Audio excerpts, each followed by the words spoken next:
Hello friends, welcome back to my channel Own Cooking. இன்னைக்கு நம்ம பார்க்க போற ரெசிபி ரொம்ப டேஸ்டான சாக்லேட் மூஸ் கேக். இது பண்றது அவ்வளோ சிம்பிள். இதை நம்ம பேக் பண்ண தேவையில்லை, ஃப்ரிட்ஜில் வச்சு செட் பண்ணி தான் பண்ண போறோம். இப்போ நம்ம இந்த கேக் எப்படி பண்றதுன்னு பார்த்துடலாம்.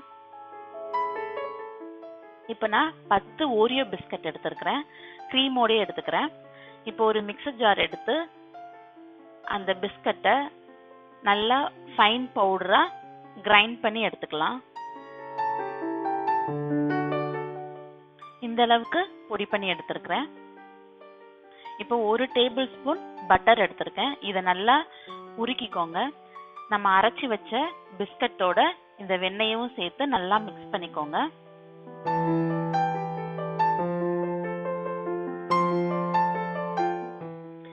நீங்க எதுல கேக் பண்ண போறீங்களோ அதுல ஃபர்ஸ்ட் லேயரா இந்த பிஸ்கட்டை வச்சு நம்ம செட் பண்ண போறோம். நான் இந்த பவுல்ல பண்ண போறேன், அதனால இத ஃபர்ஸ்ட் லேயர் மாதிரி செட் பண்ணிக்கிறேன். ரொம்ப அழுத்தம் கொடுத்து பிரஸ் பண்ணாதீங்க. அப்படி பிரஸ் பண்ணீங்கன்னா நம்ம ஃப்ரிட்ஜில் வச்சு செட் பண்ணும்போது ரொம்ப ஹார்ட் ஆயிரும். இந்த மாதிரி போட்டு லைட்டா பிரஸ் பண்ணி விட்டுக்கோங்க. இப்போ இத ஃப்ரிட்ஜில் வச்சுக்கலாம். இப்போ சாக்லேட்டை மெல்ட் பண்ண போறோம். அடியில் ஒரு பாத்திரத்துல தண்ணி வச்சுக்கோங்க. அதுக்கு மேல இன்னொரு பாத்திரத்தை வச்சு 1 கப் சாக்கோ சிப் எடுத்துருக்கிறேன். இது வந்து டபுள் பாயிலிங் மெத்தட்ல நம்ம சாக்லேட்டை மெல்ட் பண்றோம். இப்போ நான் அமுல் ஃப்ரெஷ் க்ரீம் எடுத்துருக்கிறேன். 1 கப் அமுல் ஃப்ரெஷ் க்ரீமுக்கு 1 கப் சாக்லேட் கரெக்டா இருக்கும். இப்போ இந்த சாக்லேட் சிப் மெல்ட் ஆகுறதுக்காக 1 டீஸ்பூன் மட்டும் ஃப்ரெஷ் க்ரீம் விட்டுக்கிறேன்.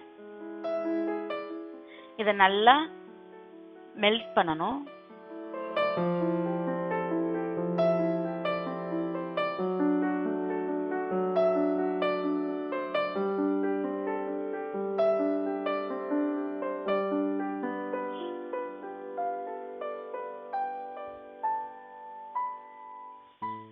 இந்த அளவுக்கு நல்லா மெல்ட் ஆக ஸ்டார்ட் ஆன உடனே நம்ம 2 டேபிள் ஸ்பூன் பட்டர் சேர்த்துக்கிறேன்.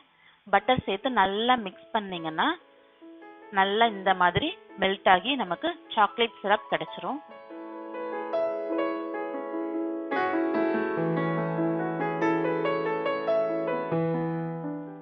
இந்த அளவுக்கு ரெடி ஆனோடனே இதை தனியா எடுத்து வச்சுக்கோங்க. இப்போ ஒரு பவுல்ல 1 டீஸ்பூன் ஜெலட்டின் சேர்த்துக்கிறேன். இப்போ இந்த ஜெலட்டின்ல கொஞ்சமா தண்ணி சேர்த்து இதை நம்ம பாயில் பண்ண போறோம்.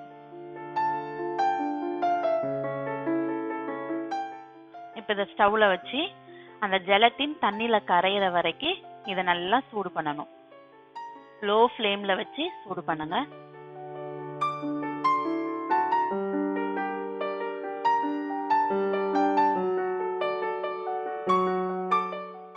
இப்போ ஜெலட்டின் நல்லா கரைஞ்சிட்டு இந்த அளவுக்கு கரைஞ்ச உடனே ஸ்டவ் ஆஃப் பண்ணிடலாம். இப்போ இந்த ஜெலட்டினை வந்து இந்த சாக்லேட் சிரப் ரெடி பண்ணி வச்சிருக்கிறோம்ல இதுல சேர்த்து நல்லா மிக்ஸ் பண்ணிக்கோங்க. இந்த ஜெலட்டின் சேர்த்தாதான் நமக்கு ஒரு கேக் மாதிரி வரும். அதனாலதான் இந்த ஜெலட்டின் சேர்க்கிறோம். இல்லைன்னா நம்ம ஃப்ரிட்ஜில் வச்சாலுமே செட் ஆகாது. செட் ஆகிறதுக்காக தான் ஜெலட்டின் சேர்க்கிறோம். இப்போ நம்ம விப்பிங் க்ரீம் பண்ணிடலாம். இப்போ ஒரு பவுல்ல ஐஸ் கியூப் எடுத்து வச்சிருக்கிறேன். அதே மாதிரி எந்த பவுல நம்ம விப்பிங் க்ரீம் பண்ண போறோமோ அதை ஃப்ரீசர்ல 1 மணி நேரத்துக்கு முன்னாடி செட் பண்ணிருங்க. நான் வந்து எலக்ட்ரிக் பிளெண்டர் வச்சு பண்ண போறேன், அதனால அந்த பிளேடையுமே நான் ஃப்ரீசர்ல வச்சுக்கிறேன். நீங்க ஹேண்ட் பிளெண்டர் வச்சு பண்ணாலும் அதையுமே நீங்க ஃப்ரீசர்ல வச்சிடணும். இப்போ 1 கப் ஃப்ரெஷ் க்ரீம் எடுத்துக்கிறேன். இது அமுல் ஃப்ரெஷ் க்ரீம். இப்போ இதை நல்லா பிளெண்ட் பண்ணுங்க. ஃப்ளஃபியா வர்ற வரைக்கும் நல்லா பீட் பண்ணணும். ஹேண்ட் மிக்சர் வச்சு பண்ணா ஒரு 5 to 6 நிமிஷம் ஆகும். எலக்ட்ரிக் பிளெண்டர்னா 3 நிமிஷத்துலயே ரெடி ஆயிடும். இந்த அளவுக்கு நல்லா ஃப்ளஃபியா வரணும். இப்போ நமக்கு சாக்லேட் சிரப் நல்லா ஆறிட்டு இந்த ஆறுனதை கொஞ்சம் கொஞ்சமா நம்ம அந்த க்ரீம்ல போட்டு மிக்ஸ் பண்ண போறோம்.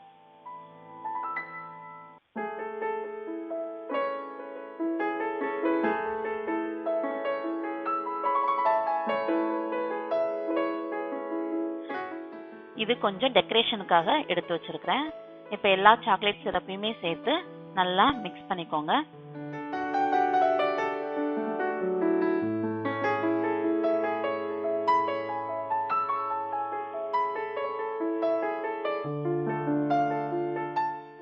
இந்த அளவுக்கு மிக்ஸ் பண்ணி வச்சுக்கோங்க. இப்போ நான் ஃப்ரிட்ஜில் இருந்து இந்த 3 பவுலுமே எடுத்துட்டேன். இப்போ நம்ம மிக்ஸ் பண்ணி வச்சிருக்கிற க்ரீமை இந்த ஃபர்ஸ்ட் லேயருக்கு மேலே ஊற்ற போகிறோம்.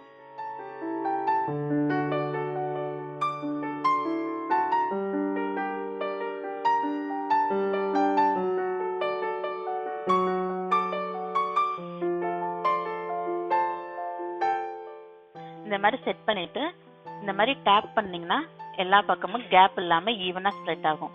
இப்போ நம்ம மெல்ட் பண்ணி வச்சிருக்கிற சாக்லேட்டை மேல கொஞ்சம் டெக்கரேஷனுக்காக ஊத்திக்கலாம்.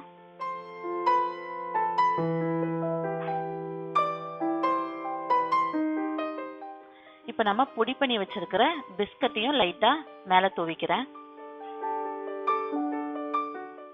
இப்போ இந்த மாதிரி கேக் டெக்கரேஷனுக்காக இந்த மாதிரி பீட் மாதிரி சாக்லேட் கிடைக்கும், அதையும் மேலே தூவிக்கிறேன். இது இல்லை அப்படின்னா சாக்கோ சிப் கூட மேலே கொஞ்சமா தூவிக்கலாம்.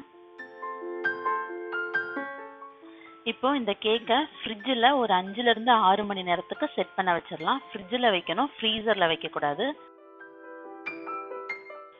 இப்போ 5 மணி நேரத்துக்கு அப்புறம் நமக்கு மூஸ் கேக் ரெடி ஆயிட்டு. இப்போ எவ்வளோ அழகா செட் ஆயிருக்குன்னு பாருங்க. சூப்பரா செட் ஆயிருக்கு. டேஸ்டும் அட்டகாசமா இருக்கும். குழந்தைங்களுக்கு இது ரொம்ப பிடிக்கும். கண்டிப்பா இதை நீங்க வீட்டில் ட்ரை பண்ணி பாருங்க. ட்ரை பண்ணி பார்த்துட்டு உங்க ஃபீட்பேக்கை எனக்கு மறக்காம கமெண்ட் பண்ணுங்க. ஓன் குக்கிங் சேனல் உங்களுக்கு ரொம்ப பிடிச்சிருந்தா சப்ஸ்கிரைப் பண்ணுங்க. பக்கத்துல இருக்கிற பெல் பட்டனையும் கிளிக் பண்ணிக்கோங்க. உங்க ஃப்ரெண்ட்ஸ் அண்ட் ஃபேமிலிக்கும் ஷேர் பண்ணிக்கோங்க. ஓகே ஃப்ரெண்ட்ஸ், நெக்ஸ்ட் ஒரு இன்ட்ரெஸ்டிங்கான ரெசிபியோட நான் உங்களை மீட் பண்றேன். அது வரைக்கும் பாய்.